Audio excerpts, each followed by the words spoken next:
ભજન એમના સમજાય એવું છે જ નહીં, અને આની માટે પાત્રતા બનવું પડે.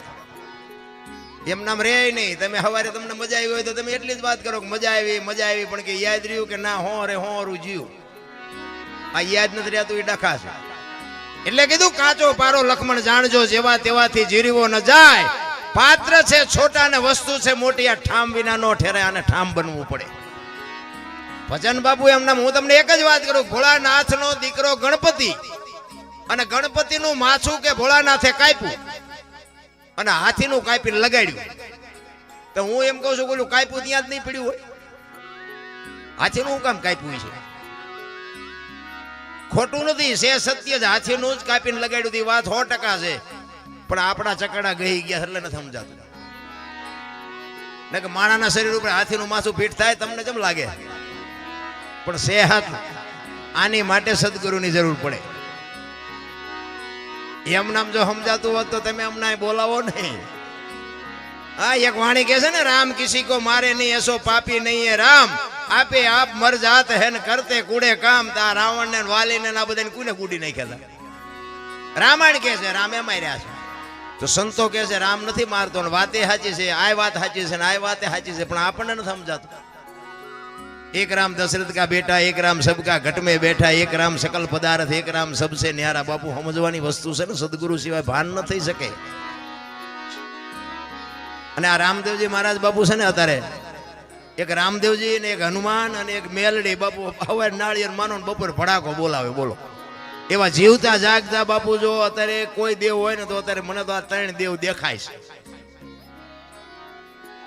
રામદેવજી મહારાજ આ વાણી મેં કીધું ને કે હરભુજી ને હૈયે હરખ અપાર, ઘોડલા ચરંતા દીઠ્યા રામા પીર ને. આ ક્યારે બનેલું એની તમને થોડીક વાત કરું. હરભુજી રામદેવજી મહારાજના માસીએ ભાઈ થાય,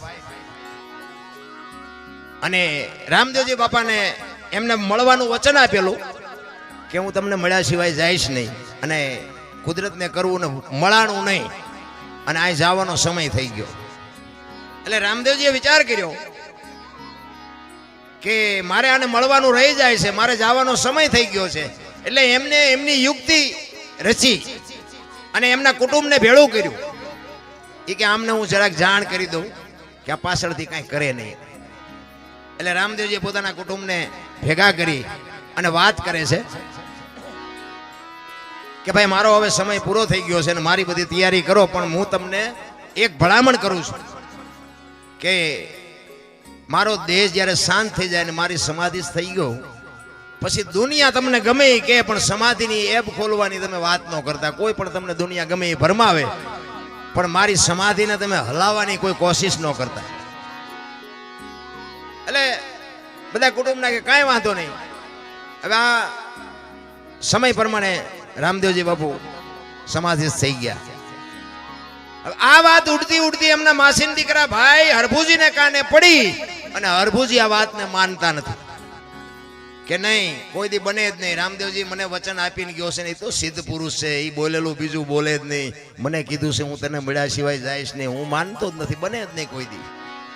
અરે કોકે કીધું પણ અમે ન્યા હતા, અમે મુઠ્ઠી માટી નાખી કે વાત બધી બરોબર, પણ હું એમ હા ન પાડું. હું ન્યા જાઉં અને ત્યાં મને પાકું થાય ને પછી હું તમારી વાત હા પાડું, બાકી હું એમ હા ન પાડું. એ વાત ખોટી, કારણ કે રામદેવજીને હું ઓળખું છું. અને આ બહુ જ્યારે માણસો કહેવા મનાણા ને એટલે પછી હરભુજી ત્યાંથી ઘોડા ઉપર ચડી અને રણુજા આવવા માટે નીકળે છે. અને રણુજાના સીમાડે બાપુ રામદેવજી બાપા ના ઘોડા ચરે છે ને રામદેવજી બેઠા છે. અહીંયા બાપુ હરભુજી આ વાણી કરી કે હરભુજીને હૈયે હરખ અપાર, ઘોડલા ચરંતા દીઠ્યા રામા પીરના. એમ નામ બાપુ જો ભજન બનતા હોત ને તો અત્યારે બુદ્ધિ તો આખ્યા ખટારા ભરા એટલી બધાની છે, એમ નો આવડે. અહીંયા બે જણા હરભુજીને એમ થયું કે દુનિયા કેવી ગાંડી છે. આ રામદેવજી આ બેઠા છે, મારા બેટા કે ખોટી આવી બધી વાતો કરે. રામદેવજી સમાધિ લઈ ગઈ, સમાધિ આ રામદેવજી તો હાર્યા. એ ઘોડેથી ઉતરી અને બે ભાઈ બાપુ પહાડ ભેટે ને એમ બે ભેટ્યા. અને હરભુજી કહે છે કે મેં તો આવી વાત સાંભળી. એટલે રામદેવજી વાતનો ગોળો ટોળો કરી નાખ્યો, ભાઈ આ તો જગત છે, ગમે બોલે શાંતિથી બેસને. આપણે ઘણા ટાઈમથી ભેગા નથી થયા, કહુંબો બનાય આપણે કહુંબો પીએ. એ બે જણા કહુંબો પીધો અને પછી રામદેવજી કહે છે હવે તમે ગામમાં જવું હોય તો જાઓ, મારે અત્યારે નથી આવવું. એ રતન કટોરો, ગેડીઓ, અમલની ડાબલી ને બધું જે કઈ સમાધિમાં મૂક્યું હતું ને, કારણ કે આ રામદેવજી બાપાની યુક્તિ હતી બધી. હા, અમે ભક્તિ કરતા હોય અમારી પ્રજા તો મારો નાસ્ત્રાજ વ્યવહિત કરે ને કે આ બીજા કરી જાય ને અમારી રહી જાય. આ રામદેવજી બાપાનો આવડો મોટો ઇતિહાસ છે. આખ્યાન તો તમે બધા જોતા હશો.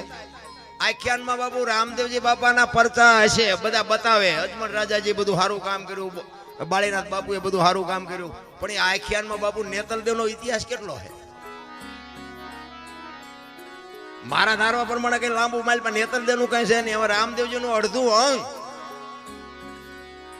બાપુ ડાલીબાઈ કરી ગયા, નેતલદે રહી ગયા. અને આ બાપુ આપણું કાલ હવારની વાત, પીપળી સવારામ બાપા ધર્મનો વાવટો ફરકે, કોક દી કાંટો મારજો ખબર પડે. જમનામાં રહી ગયા ને જબુમાં કરી ગયા બાપુ. આપણા રહી જાય. હા, અમે તો રાડ્યું પાડી છે ને એમ કહે છે કે અમારી પ્રજા ભજન ન કરે કઈ નહીં, પણ અવાડા ડાટા ન કાઢે એવી તો તું હમી કા રાખજે.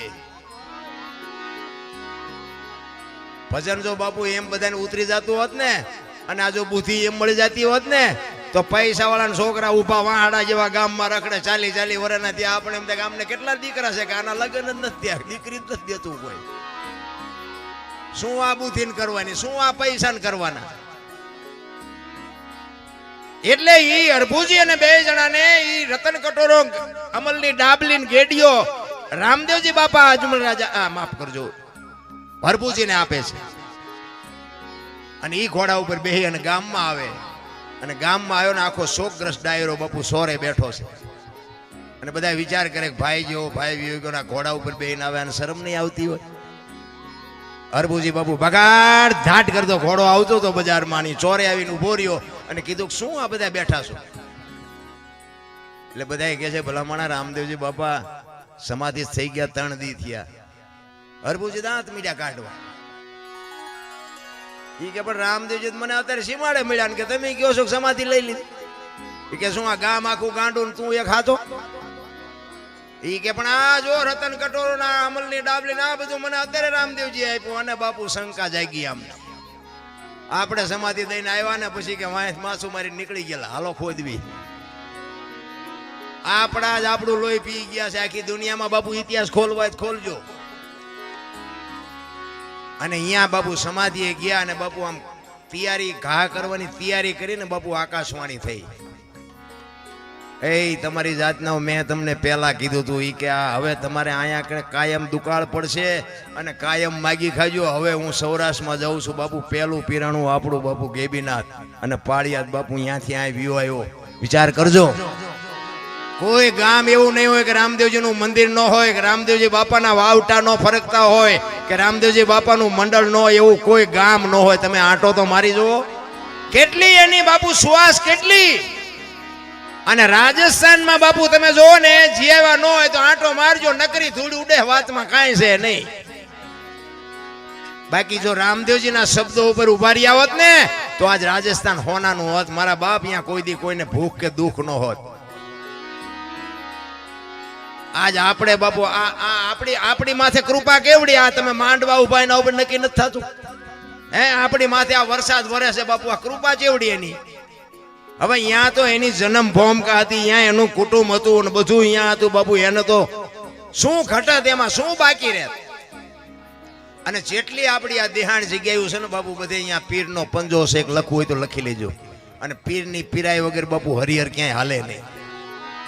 કેવડી બાપુ આ પીરની કૃપા કેવડી. કચ્છ કાઠિયાવાડ સૌરાષ્ટ્રમાં તમે જાઓ અને રામદેવજી બાપાનું બાપુ ક્યાંય મંદિર ન હોય એવો દાખલો નહીં હોય. જેમ બજરંગદાસ બાપાનું મંદિર ન હોય ને એવી રીતે બાપુ રામદેવજીનું મંદિર ન હોય એવો કોઈ દાખલો ન હોય. કેવડી બાપુ એની સુવાસ કેવડી. અને આ આકાશવાણી થયા પછી અરભુજીને બાપુ પછી ખબર પડી, હો અરે તારી ભલી થાય તારી રામદેવજી તું ખરેખર વ્યાઈ ગયા તા તો મને વચન પાળવા, વચન દેવા, વચન નિભાવવા માટે મને મળ્યો.